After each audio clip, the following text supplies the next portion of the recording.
নমস্কার বন্ধুরা, দেবস ডায়েরি চ্যানেলে আপনাদের আবারও স্বাগত।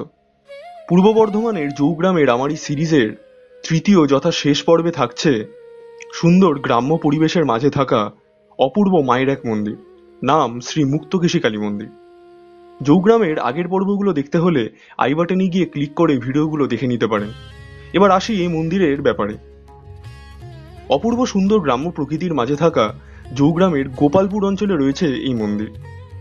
প্রথমেই স্টেশন থেকে নেমে গ্রামের মধ্যে দিয়ে ছোট্ট একটি মেঠো পথ ধরে এগিয়ে যেতে থাকলাম। দুধারে শুধুই চোখে পড়ল অবারিত সবুজ ধান ক্ষেত। মিনিট দশেকের হাঁটা পথ পেরিয়ে চলে আসলাম মায়ের মন্দিরে।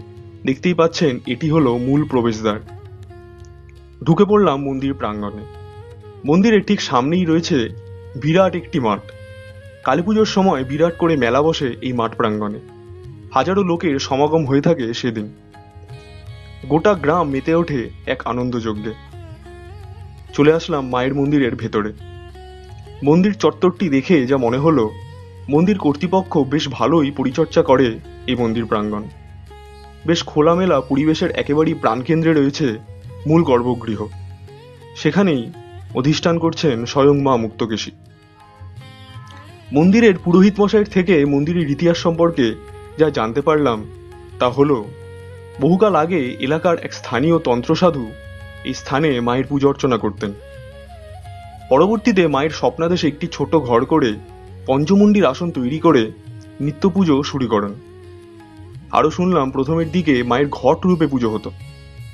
পরবর্তীতে অবশ্য স্থানীয়দের অর্থ সাহায্যে এই সুবিশাল অপূর্ব মন্দিরটি গড়ে ওঠে।